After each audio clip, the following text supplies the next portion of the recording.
오빠가 얼마나 힘들고 억울했을까. 근데 왜 그 당시에는 그렇게 표를 하고 있는데 모르고 있었을까. 이후 유가족들은 최 열사 명예를 회복하기 위해 법원에 재심을 청구했고 사법부는 35년 만에 최 열사에게 무죄를 선고했습니다. 검찰마저 무죄를 구형했을 정도로 완벽한 명예 회복이었습니다. 인천 부천 민주노동자회, 인노회에서 활동했다는 이유로 유죄를 선고받은 뒤 세상을 떠났던 고 최동 열사가 재심에서 무죄를 선고받았습니다. 기각된 영장을 재청구했는데 후보자가 발부하신 것처럼 그렇게 이해를 했는데 맞습니까? 오래돼서 기억이 안 나는데만은 그 당시 그 피의자들이 전부 상당 기간 도주 중에 체포가 됐었습니다. 그런 경우에 그런데 영장은 기각되고 재청구할 때는 새로운 증거가 발견돼야 하지 않습니까? 예, 재청구는 원칙적인 기각 아닙니까?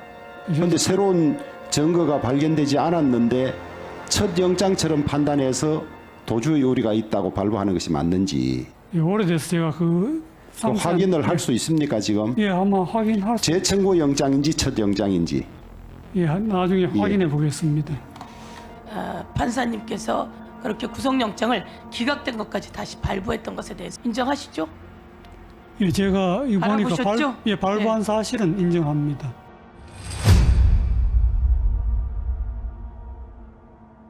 경북 경주 출신인 조 대법원장은 서울대 법대를 졸업하고 1986년 판사로 임관했습니다.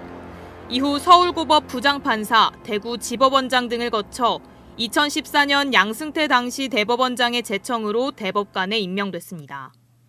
2020년 대법관 퇴임 후엔 성균관대 로스쿨 석좌 교수로 활동하다 2023년 12월 윤석열 정부에서 대법원장으로 취임했습니다. 우리 이겼어.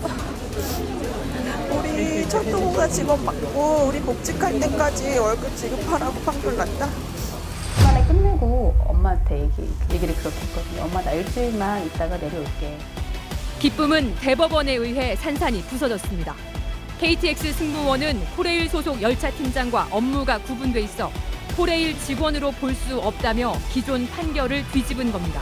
모든 증거를 다 그냥 무시하고 언급조차 안 하고 그렇게 판결을 내린 거예요. 받아들일 수가 없었어요. 이게 정말 진실일까? 이 판결로 승무원들은 1심 승소 이후 코레일에서 지급받은 4년치 임금에 이자까지 더해 1억 원씩 물어내야 하는 처지에 내몰렸고 어느 해고 승무원은 3살 아이에게 빚만 남겨 미안하다며 스스로 목숨을 끊었습니다. 그리고 3년 만에 당시 판결이 권력의 입맛에 맞춘 거였다고 대법원 스스로 인정하는 내용이 담긴 문건이 공개된 겁니다.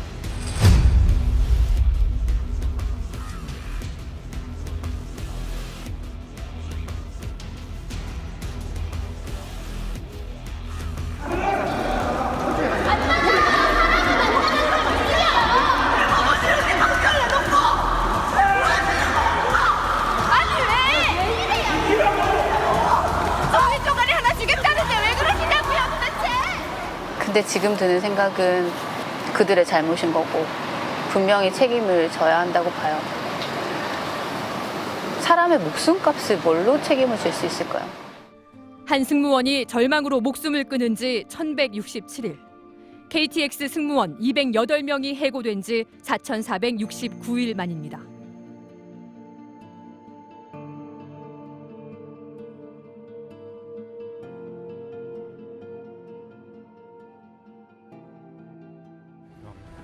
네, 서울중앙지방법원은 직권남용 등의 혐의로 기소된 양 전 대법원장에게 무죄를 선고했습니다. 또 함께 재판을 받아온 국병대 고영한 전 대법관에도 마찬가지로 무죄가 선고됐습니다. 박근혜 정부 청와대 관심 재판에 개입해서 영향력을 행사하고 이를 대가로 상고법원 추진과 법관 개회 공간 파견 등 반대급부를 받아내려 했다는 재판 거래 의혹을 비롯해서 양승태 사법부의 비판적인 입장을 가진 판사를 탄압했다는 사법부 블랙리스트 의혹과 현직 판사가 연루된 비리를 은폐하거나 수사를 막으려 했다는 의혹 등도 받았습니다.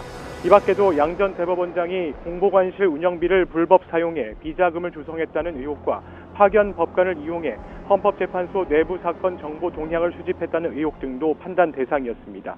하지만 4시간 27분 동안 선고 공판을 진행한 끝에 1심 재판부는 모든 범죄 사실을 인정할 수 없다고 판단했습니다. 검찰이 양 전 대법관을 기소한 지 4년 11개월 만에 내려진 1심 선고입니다. 재판부는 본격적인 쟁점별 판단에 앞서 직권 남용 혐의 성립 요건을 설명했는데요. 담당 재판부 외에는 재판을 개입하거나 영향을 미칠 수 없고, 이에 따라 대법원장이라 해도 재판에 개입할 직무 권한 자체가 존재하지 않는다고 밝혔습니다. 결국 남용할 직권 자체가 없어 재판 개입 의혹과 관련해 직권 남용 혐의가 성립할 수 없다는 취지입니다. 버스기사로 일하던 김학의 씨는 2010년 7년 넘게 일한 회사에서 해고됐습니다.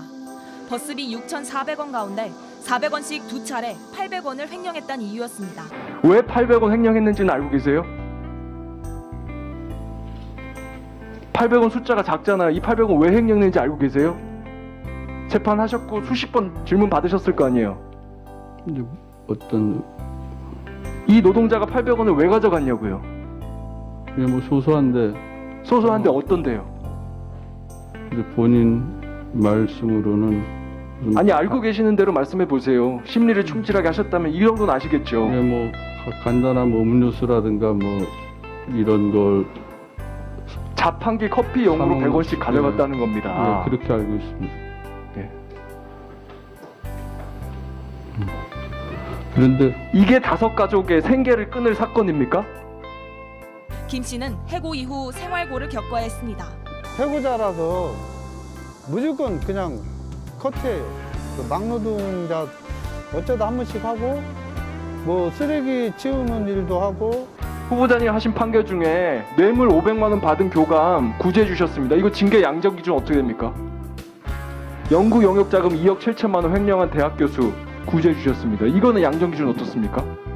차라리 내가 편향적이다. 내 삶이 내가 20대 후반에 판사돼서 30년 이것밖에 안 했고 서초동 20년 살았다. 내 자산이 34억이다.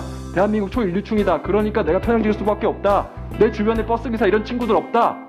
내가 일부러라도 상대쪽 이야기를 더 많이 듣겠다. 이렇게 얘기를 하셔야죠.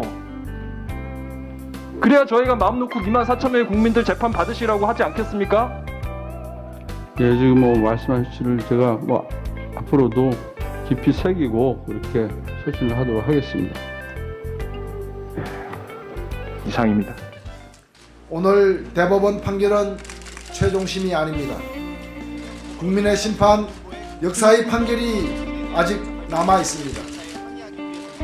오늘 대법원은 저에게 유죄를 선고하였지만 국민의 심판대 앞에선 대법원이 뇌물을 주고받은 자들과 함께 피고석에 서게 될 것입니다. 법 앞에 만명만 평등한 오늘의 사법부에 정의가 바로 설 때 한국의 민주주의도 비로소 완성될 것입니다. 그날을 앞당기기 위해 오늘 국회를 떠납니다. 다시 국민 속으로 들어가겠습니다.